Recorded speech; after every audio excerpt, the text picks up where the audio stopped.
This channel does not promote any violent, harmful, or illegal activities. All content provided by this channel is meant for an educational purpose only.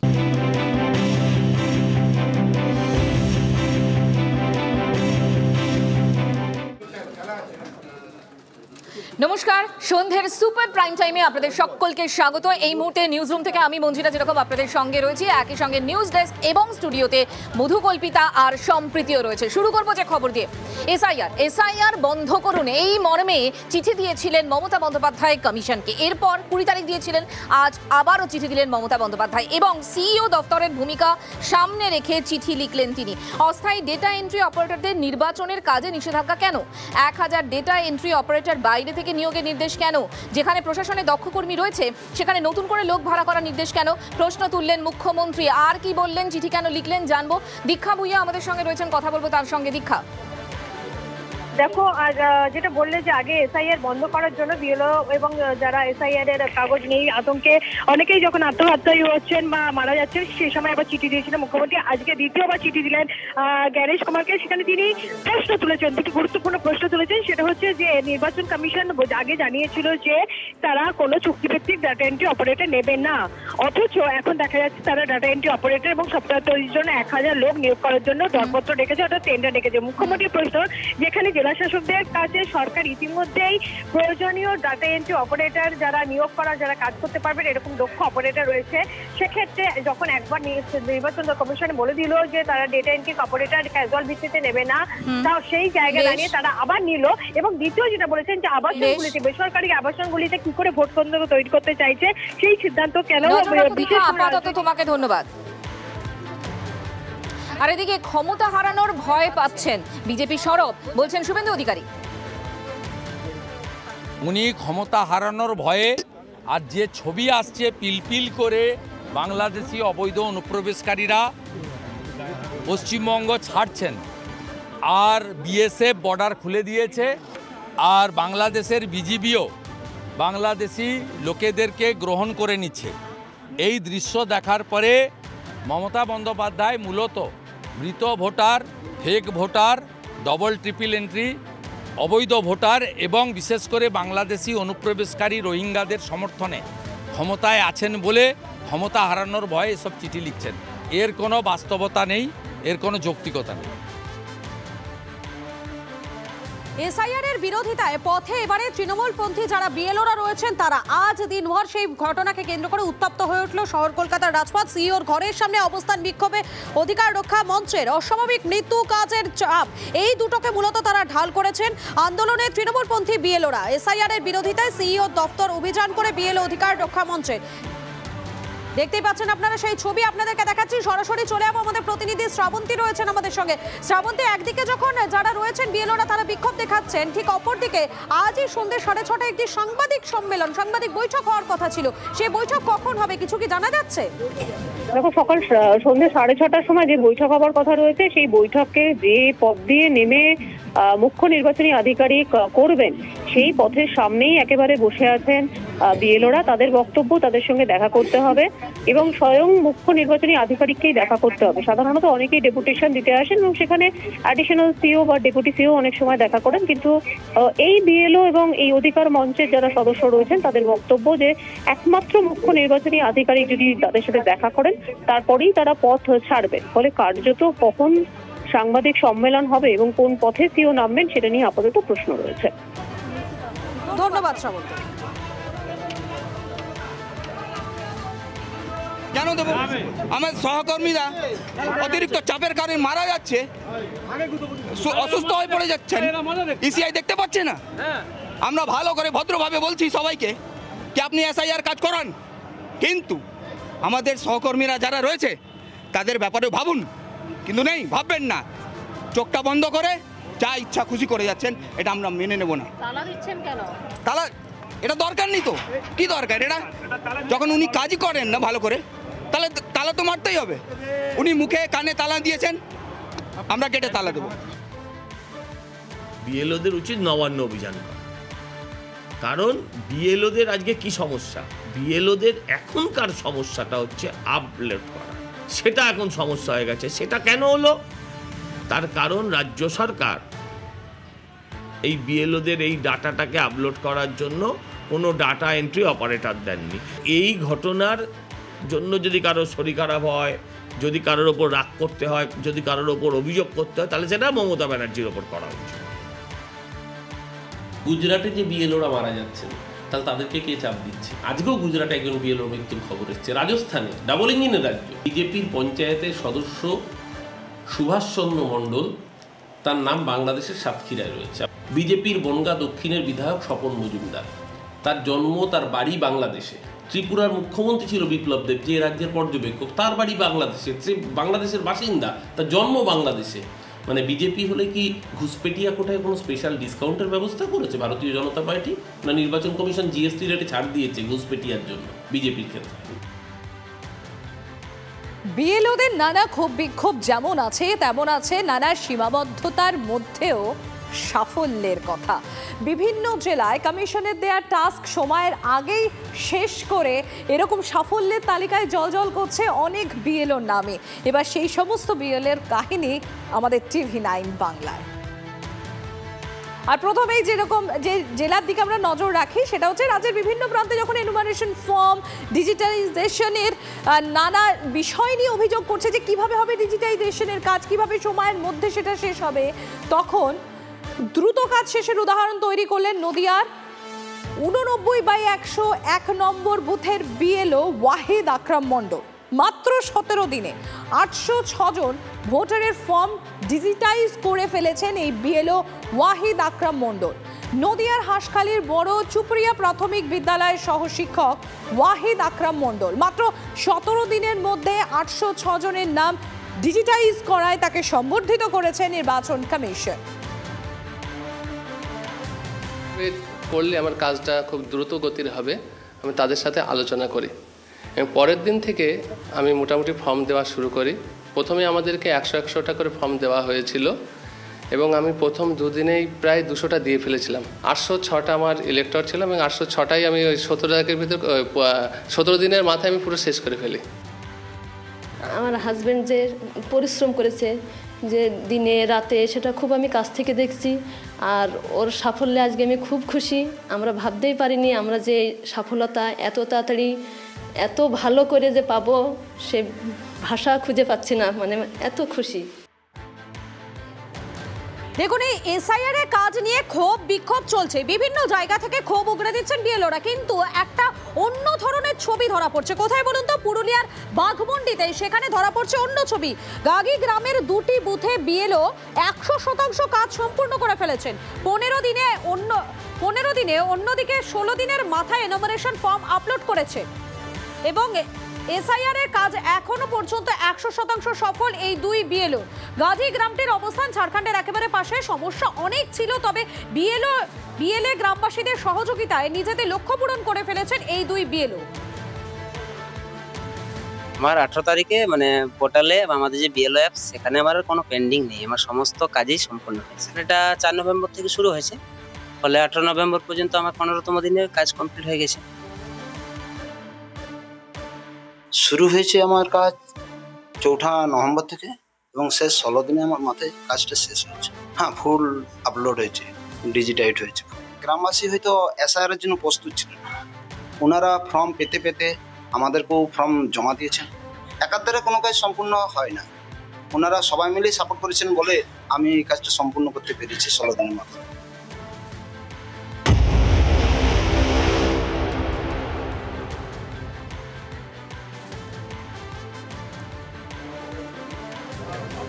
দেখুন, 21 দিনে SIR সরগরম, একথা বলাই যায়। আর এরই মধ্যে আমরা দেখতে পাচ্ছি তৃণমূল কংগ্রেস তারা তো বেশ সরব। অন্যদিকে অভিষেক বন্দ্যোপাধ্যায় তিনি মেগা ভার্চুয়াল বৈঠক করেছেন এবং সেখানে তিনি দলের একাংশের ভূমিকা নিয়ে, দলের কর্মীদের একাংশের ভূমিকা নিয়ে কিন্তু প্রশ্ন তুলেছেন। গোষ্ঠীদ্বন্দ্ব নিয়েও কড়া বার্তা দিয়েছেন। ঠিক কি বার্তা দিয়েছেন অভিষেক বন্দ্যোপাধ্যায়? কথা বলবো, সৌরভ গুহ আমাদের সঙ্গে রয়েছেন। সৌরভ, কি বার্তা দিলেন অভিষেক বন্দ্যোপাধ্যায় আজ? একেবারে মঞ্জিরা, আমি অবশ্যই গোষ্ঠীদ্বন্দ্বের প্রসঙ্গে আসবো, যা আজকে বলেছেন অভিষেক বন্দ্যোপাধ্যায় অত্যন্ত তাৎপর্যপূর্ণ। তবে গোষ্ঠীদ্বন্দ্ব যে পরিপ্রেক্ষিতে বলেছেন সেটা বোঝাবার জন্য সবথেকে বড় কথা যেটা তিনি বলেছেন, যে কেউ কেউ অপেক্ষা করছেন যে নির্বাচন ঘোষণা হবেন, তাদেরকে বলছি নির্বাচন ঘোষণা হয়ে গেছে। এই নির্বাচন 6 মাসের নির্বাচন এবং সর্বাত্মকভাবে ঝাঁপিয়ে পড়ুন। 10 জনের একটি সাংসদের দল দিল্লিতে যাবে জ্ঞানেশ কুমারের সঙ্গে দেখা করতে। সেখানে তাকে প্রশ্ন করতে বলেছেন অভিষেক বন্দ্যোপাধ্যায় যে যারা মারা গেছেন তারা দায়ী করেছিলেন ইলেকশন কমিশনকে, কেন ইলেকশন কমিশনকে এফআইআর করা হবে না সেই কথা জানতে চেয়েছেন জ্ঞানেশ কুমারের কাছে, সাংসদদেরকে নির্দেশ দিয়েছেন অভিষেক বন্দ্যোপাধ্যায়।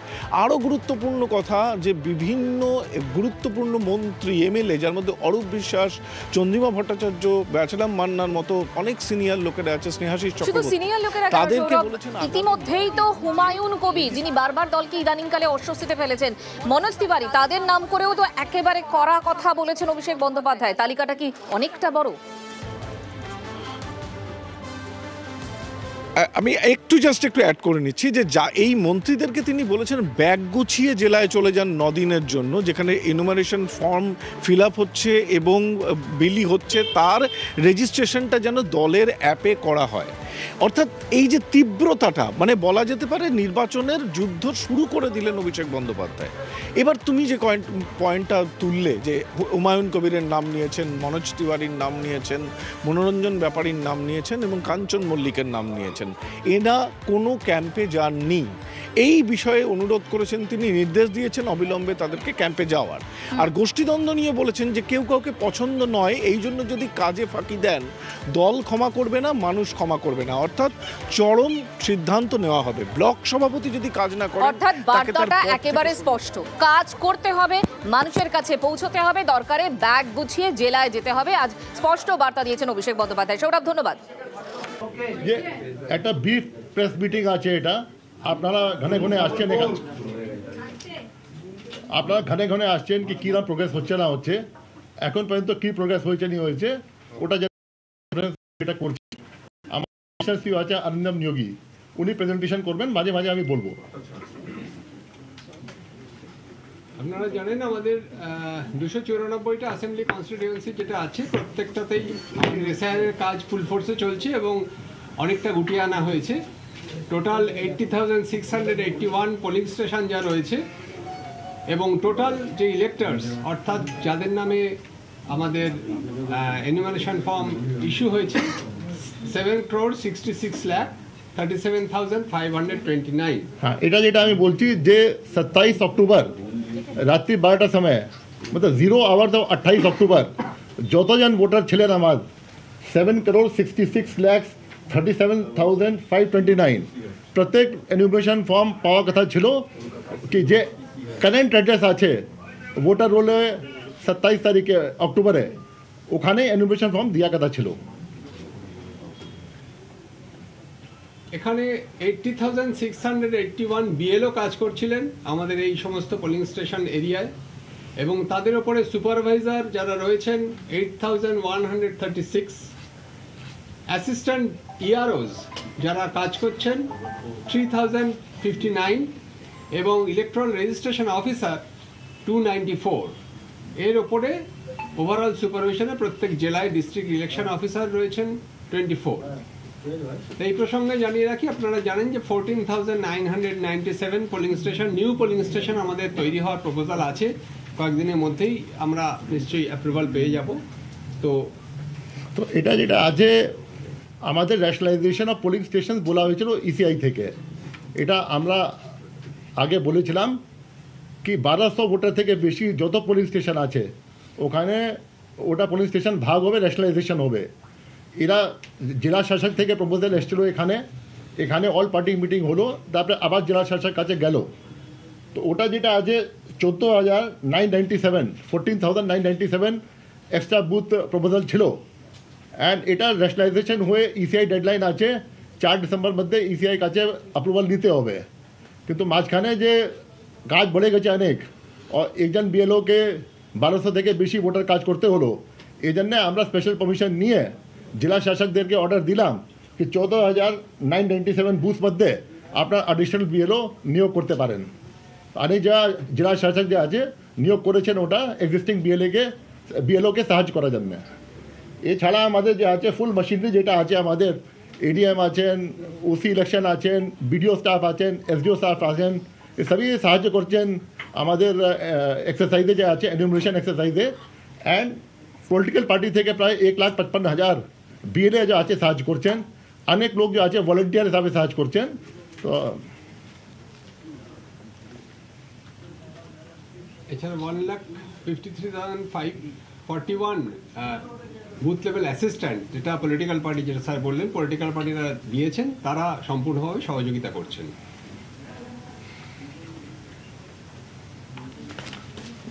এটা এনুমারেশন ফর্ম যেটা ছিল আমাদের, যেটা আমরা দিয়েছিলাম, ডিস্ট্রিবিউশন প্রায় 7,65 হলো। অ্যান্ড ডিস্ট্রিবিউশন যেটা আছে প্রায় 99.76%, এটা অনেক দিন আগে কমপ্লিট হলো। তারপর থেকে কালেকশন আর ডিজিটাইজেশন আরম্ভ হয়ে গেছে। এখন পর্যন্ত যে ডিজিটাইজেশন ফিগার আছে আর 4টা পর্যন্ত 4,55,00,000 যেটা আছে ডিজিটাইজ হয়ে গেছে। অ্যান্ড এর মধ্যে আনকালেক্টেবল ফর্ম আছে 10,33,000, 10,33,000। এটা কি আছে, আমাদের একটা ইসিআই যে বিএলও ইসিআই যে অ্যাপ আছে, আমাদের ইসিআই নেট আছে, ওখানে এসআইআর অ্যাপ আছে। এসআইআর অ্যাপ মধ্যে প্রত্যেক 80,500 যত বুথ আছে 681, প্রত্যেক বুথে এখানে ডেটা আছে কি আপনার কোন সময়, এটা রিয়েল টাইম অনলাইন আছে। এই ডেটা আমাদেরকে নিতে হচ্ছে না বিএলও থেকে या কারো থেকে, আমাদের অনলাইন রিয়েল টাইম ডেটা আসে ওখানে কি আপনার বুথে সংখ্যা কি আছে, আপনার কত ওখানে এনুমারেশন ফর্ম ডিস্ট্রিবিউট হয়েছে, কত ফর্ম এখন পর্যন্ত আপনার ডিজিটাইজ হয়ে গেছে। আর ওর মধ্যে আপনার ডিভিশন কি আছে, আপনার কত ম্যাপিং হয়ে গেছে সেলফ সঙ্গে, কত ম্যাপিং হয়ে গেছে প্রোগ্রানি সঙ্গে, কত ম্যাপিং আপনার হয়নি, অ্যান্ড আপনার কত আনকালেক্টেবল আছে। আনকালেক্টেবল যে আছে ও 4টা ক্যাটেগরি আছে, আপনার অ্যাবসেন্টি, আপনার ডেড, আপনার ডুপ্লিকেট और আপনার वो कहते हैं हाँ शिफ्टेड, या परमानेंटली शिफ्टेड। এছাড়া যেটা আছে আমরা যে আছে কিছু আমাদের 1950 আমাদের আছে কল সেন্টার লাইন আছে, টোল ফ্রি, প্রত্যেক জেলাতেই আছে। তো আমরা কমপ্লেন পেলাম কি কিছু লোক এনুমারেশন ফর্ম পাইনি। তো এনুমারেশন ফর্ম জন্য আমরা একটা প্রেস বিজ্ঞপ্তি আগে করেছিলাম, আপনাদের সবাইকে আমরা দিয়েছিলাম কি আমরা একটা অ্যাডিশনাল লাইন করেছিলাম যার এনুমারেশন ফর্ম নেই ওকে কন্ট্যাক্ট করার জন্যে। তারপরে যেটা আছে আপনার আপনার হোয়াটসঅ্যাপ নাম্বার দিয়েছিলাম, আমরা একটা ইমেল অ্যাড্রেস দিয়েছিলাম কি যে এনুমারেশন ফর্ম পাইনি ওদেরকে আমাদেরকে দিয়ে দেবেন। আমরা যখনই কোনো খবর পাই এখান থেকে আমরা ইআরওকে বলে দিই, আর ইআরও যেটা আছে ওটা বিএলওকে দিয়ে ওখান থেকে এনুমারেশন ফর্ম পৌঁছে দিচ্ছে। আরে সত্য, ফোনটা সাইলেন্ট কর না।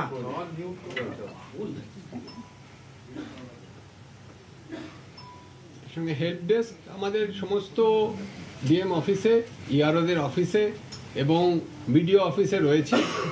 এরা প্রত্যেক জায়গাতেই যে সমস্ত মানুষরা হেল্প চাইছেন, তাছাড়াও যে সমস্ত বিএলওরা ডেটা এন্ট্রির জন্য বা আমাদের অনলাইন বিএলও অ্যাপে যখন কাজ করছেন তাদের জন্য একটা আলাদাভাবে পরিকল্পনা করা হয়েছে। বিশেষ করে ওয়াইফাই হাব তৈরি করে দেওয়া হয়েছে যেখানে ইন্টারনেট স্পিডের সমস্যা আছে। আপনারা জানেন আজকেও স্যার একটা মিটিং করেছেন যে আমাদের সার্ভিস প্রোভাইডার যারা আছেন তাদেরকে নিয়ে বিভিন্ন টেলিফোন যে সার্ভিস প্রোভাইডারটা রয়েছে যাতে আনইন্টারাপ্টেড ইন্টারনেট ফ্যাসিলিটি এবং যাতে যে সমস্ত জায়গায় প্রবলেম হচ্ছে ইন্টারনেট কানেক্টিভিটি সেখানে যেন তারা সিমলেস ফ্যাসিলিটি দেন সেই বিষয়ে তাদেরকে ইনস্ট্রাকশনও দেওয়া হয়েছে। আমরা যখন সিনিয়র ডিসি এসেছিলেন যে পশ্চিমবঙ্গে ইনচার্জ আছেন, তো আমরা অনেক জেলা গেছিলাম। আমরা কলকাতা নর্থ গেছিলাম, কলকাতা সাউথ গেছিলাম, সাউথ 24 পরগনাস গেছিলাম, আমরা নদিয়া গেছিলাম, মুর্শিদাবাদ গেছিলাম, মালদা গেছিলাম। প্রত্যেক জায়গাতে হেল্প ডেস্ক কাজ করছে, ভালো মতন কাজ করছে, পাবলিক ভালো সারা পাচ্ছে হেল্প ডেস্ক থেকে। গোটা জেলা প্রশাসন যেটা আছে খুব হেল্প করছে, যেটা আছে যে বি পাবলিক আসছে যে সহযোগ চেয়েছে ওরা দিচ্ছে। এটা আমরা পার্সোনালি দেখেছি সব জায়গা। এটা পার্সেন্টেজ দিবেন না, কত পার্সেন্টেজ হয়ে গেছে এটা বলুন না। হ্যাঁ আমি বের করবো কি, এটা আমাদের অ্যাপ থেকেই সব বের হয়ে যাবে। যেটা আছে আমাদেরকে কোথায় যেতে হচ্ছে না, আমি বলছি কোন জেলাতে কি হলো।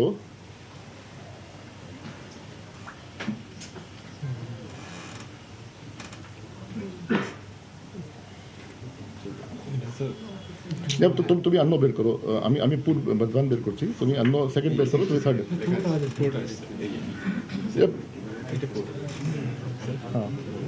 হ্যাঁ, যেমন পূর্ব বর্ধমান যেটা আছে এখন পর্যন্ত 66.47% হয়ে গেছে। আপনার আলিপুরদুয়ার হয়ে গেছে 66.41%। আমি বলছি পূর্ব বর্ধমান 66.47, আপনার আলিপুরদুয়ার 66.41, আপনার উত্তর দিনাজপুর 65.43, মালদা 65.23 অ্যান্ড আপনার পূর্ব মেদিনীপুর 65.27। এটা আমাদের হয়ে গেছে, যেটা আছে টপ পারফর্মিং ডিস্ট্রিক্ট যেটা আছে, ওটা ডেটা আমাদের কাছে 24 ডিও মধ্যে যে ডেটা আছে এখন প্রত্যেক জেলায় ভালো কাজ করছে। এটা যে আছে একটু এগিয়ে গেছে যেটা আছে এই 5টা জেলা, but every district is doing very well. This is the figure of the top 5 district যেটা আছে অ্যাজ অফ নাও। এটা চেঞ্জ হচ্ছে, মাঝে মাঝে চেঞ্জ হচ্ছে। নেক্সট, তারপরে আপনার টপ 20 পারফর্মিং ইআরওস मतलब असेंबली कॉन्स्टिट्यूएंसी পশ্চিমবঙ্গে 294 অ্যাসেম্বলি কনস্টিটুয়েন্সিজ আছে, ওর মধ্যে টপ 20 যেটা আছে উনি লিখলেন যেটা আছে আপনার যে আছে ফিগার কি আছে ওখানে দেখতে পারবেন কি নাম্বার 1 আছে আপনার গোসাবা আছে 80.83, তারপরে আপনার ক্যানিং পূর্ব 78.66, তারপরে ফলতা 78.29, তারপরে মোথাবাড়ি 77.36, তারপরে কাকদ্বীপ 77.24, তারপরে কোতলপুর 76.57, তারপরে সাগর 76.32, তারপরে বাসন্তী 76.04, তারপরে সবাং 75.17, তারপরে কুমারগ্রাম, এটা কুমারগ্রাম 74.35, তারপরে পিংলা 74.10, তারপরে সুজাপুর 73.71, তারপরে সতগাছিয়া 72.32, তারপরে কেতুগ্রাম 71.81, তারপরে গোয়ালপুখর 71.56, তারপরে কাঁথি উত্তর 71.06, তারপরে Bhangar 71.00, দেবড়া 70.74, Chopra 69.48 and मोगराहाट Paschim 69.46. Next. হ্যাঁ, দিয়ে দিচ্ছি, আমরা টোটালটা দিয়ে দেবো। কিছু বিএলও খুব ভালো কাজ করছেন, তো সেই জন্য আমাদের আপনারা জানেন যে বেশ কিছু বিএলও আছেন যারা 100% কাজটা উইদিন 15 ডেজ, 16 ডেজ, 17 ডেজের মধ্যে কমপ্লিট করেছেন। যেমনি দক্ষিণ দিনাজপুরের নয়ন কুমার লাহা, কালিম্পংয়ের লিডিয়া লেপচা, নদিয়ার ওয়াহিদ আকরাম মণ্ডল, কালিম্পংয়ের অবিনাশ খাওয়াস, জলপাইগুড়ির সঞ্জয় প্রামাণিক। এছাড়া এটা কয়েকটা নাম যেগুলো আমাদের এক্স হ্যান্ডেলে আপনারা দেখতে পাবেন। এটা যেটা আছে আপনি 100% কমপ্লিট করলো 121, 8,641 আছে, ওর মধ্যে 121 100% কাজ শেষ হয়ে গেছে। ফর্ম ডিস্ট্রিবিউশন, কালেকশন, ডিজিটাইজেশন শেষ। তারপরে অ্যাবাভ 90% যত আপনার ভোটার ছিল আপনার 27/10/2025, ওর মধ্যে 90% থেকে বুথ যে বেশি আছে 5742 অ্যান্ড আপনার 80 থেকে 90 আছে, ওটা আছে 7928। তো আপনার যেটা আছে প্রায় যেটা আছে আপনার 13-14 হাজার বুথ যেটা আছে ওটা 80% থেকে বেশি আছে।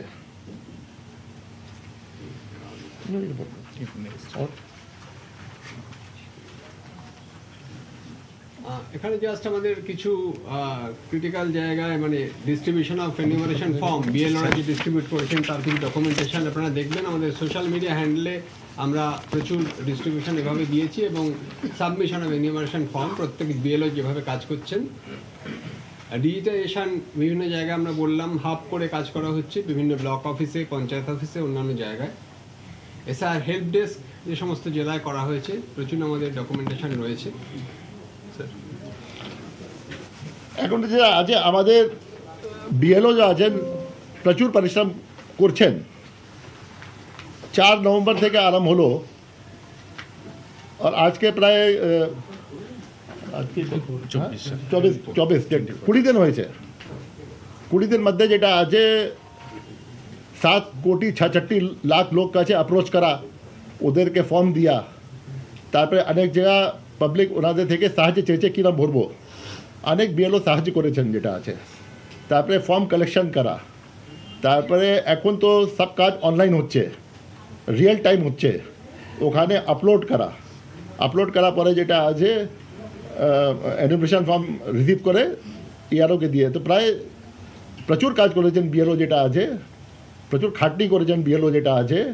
অ্যান্ড বিএলও যে আছে ও অ্যাকচুয়ালি যে আছে আমাদের এসআইআর এসএসআই হিরো আছে। They have done the work, they are the foot soldiers, they are going from house to house, they are the face of the election commission in the field. Sir অস্থায়ী কর্মী নিয়ে আপনারা please এক এক করে লিখে এক এক করে। হ্যাঁ স্যার, আজকে মুখ্যমন্ত্রী সরাসরি অভিযোগ করছেন, আপনার ভূমিকা নিয়েই প্রশ্ন করা হচ্ছে।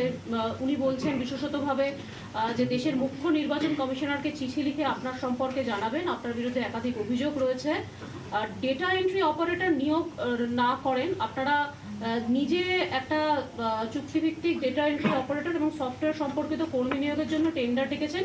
মুখ্যমন্ত্রী প্রশ্ন করেছেন, যখন জেলা শাসকদের প্রয়োজন অনুযায়ী ডেটা এন্ট্রি অপারেটর নিয়োগের ক্ষমতা সরকার আগেই দিয়েছে, তখন সিও অফিস কেন এমন নির্দেশ জারি করলো? না, যেটা আছে এ তো ইসিআই ডিসিশন আছে কি ডেটা এন্ট্রি অপারেটর যে এখন কন্ট্রাকচুয়াল আছে, ইসিআই ডিসিশন আছে, ওদেরকে ইউজ করা যায় না। মাঝে একটা কমপ্লেন্ট হয়েছিল এখানে, মতলব ইসিআই থেকে এসেছিল, ইনকোয়ারি করে রিপোর্ট গিয়েছিল ইসিআই কাছে, যেখানে আনফর্চুনেট হলো, কিছু অ্যাকশন হলো, সাসপেন্ড হলো। অ্যান্ড এই জন্য ডেটা এন্ট্রি অপারেটর জন্য বি ইসিআই বলেছিল অ্যাকশন নেওয়ার জন্য। उस समय देखा गया कि डेटा एंट्री ऑपरेटर तो काज मध्य छिलो ही ना, तो ईसीआई वही समय डायरेक्शन दी छिलो कि कोनो कंटेक्चुअल डेटा एंट्री ऑपरेटर के यूज करा जाबे ना फॉर इलेक्शन रिलेटेड वर्क। और এটা এসআইআর नहीं, এসআইআর আগে থেকে চলছে। অ্যান্ড আমরা তো চেয়েছি যেটা আছে, আমরা যেটা আছে ডেটা এন্ট্রি অপারেটর জন্য ইসিআই সঙ্গে আলাপ করলাম। ইসিআই বিহারে বললো বিহার এসআইআর হয়ে গেছে, বিহারে একটা টেন্ডার হয়েছে, ওরকম টেন্ডার আপনারা ফ্লোট করতে পারেন। এই জন্য আমরা টেন্ডার ফ্লোট করেছি যেটা আছে। অ্যান্ড টেন্ডার ফ্লোট করার পরে যে আপনার রুল আছে ই টেন্ডার করা ফাইন্যান্সকে পাঠায়, আমরা পাঠিয়েছি যেটা আছে। স্যার, আপনি বিহারের প্রসঙ্গ নিয়ে অভিষেক বন্দ্যোপাধ্যায় আজকে ভার্চুয়াল মিটিংয়ে প্রশ্ন তুলেছে যে এসআইআর প্রক্রিয়া যদি এতই স্বচ্ছ হয় তাহলে বিহারে ভোটের শতাংশ শেষ 1 ঘন্টায় 15% বাড়লো কি করে? দেখুন, এটা তো আমি তো বিহার দেখছি না, আমি বিহার প্রসঙ্গ কোনো তুলিনি। ইসিআই বলেছে ডেটা এন্ট্রি অপারেটর নিয়ে কি যেমন বিহার করেছে আপনারা ওটা টেন্ডার ফ্লোট করে দেবেন। বিহারে ইলেকশন কি আছে, I cannot answer, I am the CEO of West Bengal, neither I am a ECI, neither I am the CEO Bihar. How can I answer that question? Please be very specific in the questions. একটা কথা আরেকটা বলেছেন ওই চিঠিটাতেই, সেটা হচ্ছে যে এই আবাসনগুলোতে আপনারা যে বুথ করার কথা যেটা কমিশন সিদ্ধান্ত নিয়েছেন, এই সিদ্ধান্তটা সঠিক হচ্ছে না। তার কারণ সরকারি বা আধা সরকারি জায়গাতেই বুথ হওয়ার কথা। তো এই ব্যাপারে আপনার কোনো বক্তব্য পাওয়া যেতে পারে? দেখুন, এটা তো আমার কোনো বক্তব্য নেই, পলিসি ডিসিশন আমি আগেও বললাম, পলিসি ডিসিশন ইসিআই নেয়। সিও কাছে কোনো ক্ষমতা নেই কোনো পলিসি ডিসিশন নেওয়ার জন্য। ইসিআই পলিসি ডিসিশন নিয়েছে, ইসিআই কাছে একটা দাবি গিয়েছে, ইসিআই কাছে একটা রিপ্রেজেন্টেশন গিয়েছে, ইসিআই ডিসিশন নেবে। হাউ ক্যান আই আনসার কি হওয়া উচিত আছে কি নেই উচিত আছে, এটা তো ইসিআই ডিসিশন হবে। বিভিন্ন জায়গা থেকে তাই কন্ট্রাকচুয়াল ওয়ার্কার্স গুলো দেখা যাচ্ছে, যেমন আরামবাগ বিডিও অফিসে দেখা যাচ্ছে কলেজ ছাত্রদের দিয়ে ডেটা এন্ট্রি কাজ করানো হচ্ছে। ধূপগুড়ি বিডিও অফিসে সেখানেও কন্ট্রাকচুয়াল ওয়ার্কার্সদের দিয়ে কাজ করানো হচ্ছে দেখা যাচ্ছে। এই অভিযোগগুলো আপনারা পাচ্ছেন না? না না, দেখুন এমন কিছু নেই যেটা আছে। হতে পারে কিছু লোক যে আছে ওখানে বসে আছে অন্য কাজ জানে সার্চ করছেন, এখানে যা পেপার ওয়ার্ক আছে ইয়ে আছে ও আছে ওটা সার্চ করছেন, কিন্তু যে ডেটা এন্ট্রি হচ্ছে ওটা ওটিপি থাকছে বিএলও, অ্যান্ড ওটা যে আছে পার্মানেন্ট গভর্নমেন্ট এমপ্লয়ি সার্চ করছেন বিএলওকে। এক গাদা গভর্নমেন্ট এগিয়ে এসছেন বিএলওকে সার্চ করার জন্যে और एक्सारसाइज के साज করার জন্য। তো এমন কোনো নেই যেটা আছে। টুকটাক এখানে ওখানে কমপ্লেন যে আছে এসছে, 1 লাখ লোক কাজ করছেন মাঠে, এত বড় কুটুম্ব আছে, এত বড় বাড়ি আছে, তো 1 লাখ মধ্যে 1 আধ 2 যদি কমপ্লেন হয়েছে, আমাদের ইআরও আমাদের এইআরও আমাদের বিএলও সুপারভাইজার আমাদের ডিও সব তো প্রম্পট অ্যাকশন নিচ্ছেন। এমন তো কোনো কোনো গন্ডগোল নেই যেটা আছে কি এখানে এটা হয়ে গেছে ওখানে হয়ে গেছে, যদি কোনো ভুল ভ্রান্তি হয়ে গেছে থোড়া আমরা পিছনে পড়ে যাবো ওর লোকের। Sir, a section of BLOs are protesting. The section of BLOs are protesting. They are saying there's too much of work pressure, there's a connectivity problem, and they have done march also. Some of them are also waiting here. And there's a whole lot of politics to it. You are not going to answer on the politics, definitely. But what's your take on the BLO status? They're saying they're under tremendous pressure. A section of BLOs. See, definitely the work of the BLOs is very, hard. Because they have to go to each and every place, they have to collect the forms, give the forms, digitize the forms. It is not an easy task. So BLOs are putting their level best in the entire thing. And regarding the politics aspect, but I can't comment on that. You yourself have said.